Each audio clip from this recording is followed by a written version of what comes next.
Assalamualaikum warahmatullahi wabarakatuh. Bismillah walhamdulillah wassalatu wassalamu ala rasulillah wala hawla wala quwwata illa billah. Saudaraku yang berbahagia, setiap manusia yang beriman, siapapun orangnya, apapun legalitas sosialnya, baik dia seorang pekerja, seorang pelajar, seorang presiden, seorang ustadz, siapapun itu pasti akan mendapatkan ujian dari Allah Subhanahu wa taala. Allah Subhanahu wa taala berfirman di dalam surah Al-Ankabut ayat 2 dan 3. A'udzubillahi minasyaitonir rajim.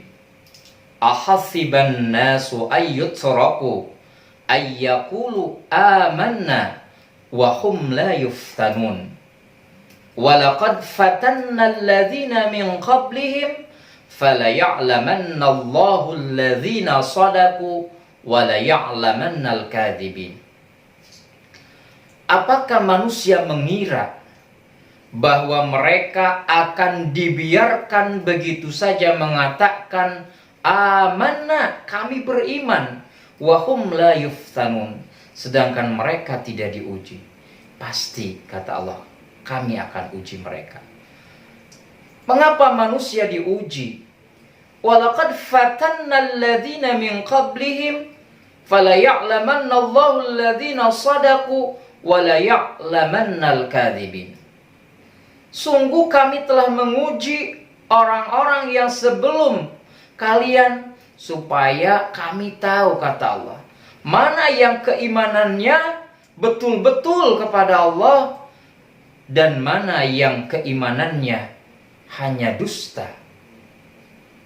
Saudaraku yang berbahagia, ujian yang Allah berikan kepada manusia tidak akan terlepas dari dua macam ujian. Sebagaimana Allah sebutkan di dalam firman-Nya surah Al-Anbiya ayat 35. Bismillahirrahmanirrahim. Kullu nafsin dha'iqatul maut walanabluukum bisyarri wal khairi fitnah wa ilaina turja'un. Setiap jiwa, setiap yang bernafas pasti akan merasakan yang namanya mati. Dan sungguh kami akan menguji kalian, kata Allah, bisyarri, dengan keburukan, wal khair, dan kebaikan, fitnah, dengan sebenar-benarnya ujian, dan kepada kamilah kalian akan kembali.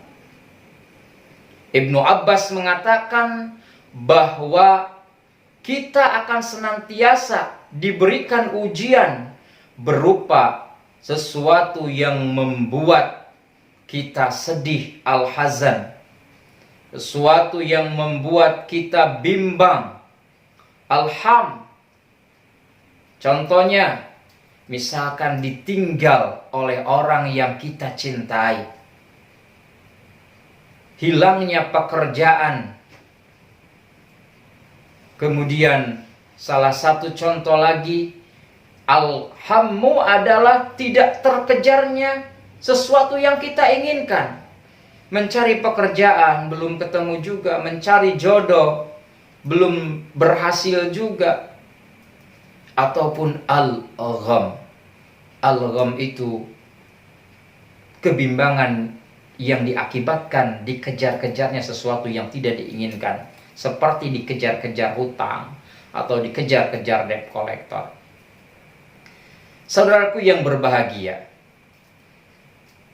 ketika Allah memberikan ujian yang berupa asyar, kesedihan, kebimbangan, kegundah-gulanaan, maka bagaimana sikap kita seorang muslim di dalam menghadapi ujian tersebut? Allah Subhanahu wa taala berfirman di dalam surah Al-Baqarah ayat 45 dan surah Al-Baqarah ayat 153. A'udzubillahi minasyaitonir rajim. Bismillahirrahmanirrahim. wasta'inu bis sabri was salah wa innaha lakabiratun illa 'alal khashi'in. Ya ayyuhalladzina amanu ista'inu bis sabri was salah innallaha ma'as sabirin. Dan minta tolonglah kalian, kata Allah, ketika punya masalah, ketika diuji dengan Allah, dengan ujian-ujian, dengan goncangan-goncangan yang diberikan Allah, minta tolong bisabri wassalah, dengan sabar dan salat. Wa innaha lakabiratun, namun hal itu sungguhlah berat, illa 'alal khashiin, kecuali bagi orang-orang yang khusyuk. Sikap pertama kita ketika mendapatkan ujian, maka sikapi dengan sikap sabar. Sabar ini digambarkan di dalam surah Al-Imran ayat 146. A'udzubillahi minasyaitonir rajim. Wa ka'ayyin min nabiyyin qatala ma'ahu ribbiyuna katsir fama wahanu lima asabahum fi sabilillah wa ma dha'ufu wa mastakanu wallahu yuhibbus sabirin. Sabar itu bukan berarti diam saja, bukan berarti pasrah. Tapi pertama orang yang sabar, fama wahanu lima asabahum fi sabilillah. Dia tidak akan lemah dengan apa yang menimpa kepadanya. Dia akan tetap tenang ketika mendapatkan ujian. Wa ilallahi yurja'ul amru kulluh, dan dia akan kembalikan semua urusan kepada Allah. Yang kedua, wa ma dha'ufu, orang yang sabar itu tidak lesu. Dia akan tetap gagah. Gak ada gara-gara masalah, gara-gara ada ujian dari Allah, sehingga tidak mau makan, tidak bisa tidur. Tapi dia akan tetap gagah, akan tetap mencari solusi. Karena dia yakin, sebesar apapun masalah, Allah sudah siapkan solusinya. Inna ma'al usri yusran, inna ma'al usri yusran. Sesungguhnya satu kesulitan diapit oleh dua kemudahan. Dan orang yang sabar, kata Allah di dalam surah Al-Imran 146 itu, wa mastakanu, dia itu tidak akan menyerah. Dia akan tetap semangat. Tidak gara-gara masalah sedikit dia jadi menyerah. Tapi dia akan yakin bahwa sebesar apapun masalah yang dia hadapi, ujian yang dia hadapi, pasti Allah sudah siapkan solusi dari ujian tersebut. Di samping sabar, kita pun betul-betul melaksanakan sholat. Karena sholat itulah yang akan menjadi penolong dari segala permasalahan itu. Tapi hal ini sungguh berat, kata Allah, kecuali bagi orang-orang yang khusyuk. Makanya jikalau kita tiap hari sholat, tapi mengapa sholat itu belum menjadi pertolongan bagi kita? Padahal sudah jelas di dalam ayatnya sholat akan menjadi pertolongan bagi kita.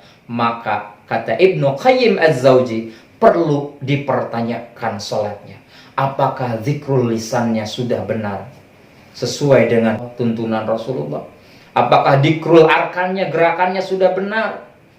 Apakah zikrul janannya, hati kita selalu fokus, khusyuk kepada Allah Subhanahu wa ta'ala? Maka kita perlu mengevaluasi, muhasabah sholat kita, supaya sholat kita betul-betul menjadi penolong dari ujian-ujian yang kita hadapi.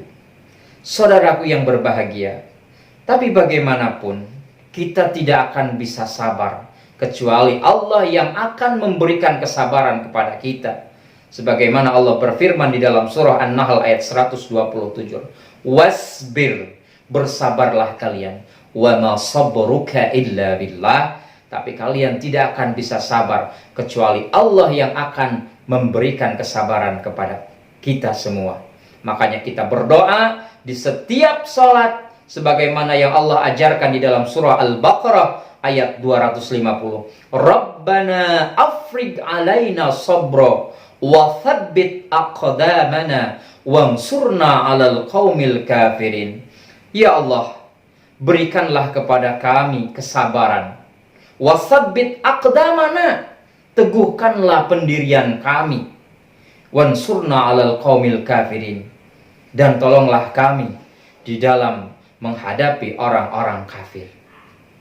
Mudah-mudahan Allah senantiasa memberikan kepada kita kesabaran di dalam menghadapi ujian-ujian, fitnah-fitnah yang Allah berikan kepada kita ini.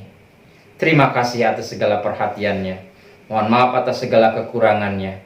Assalamualaikum warahmatullahi wabarakatuh.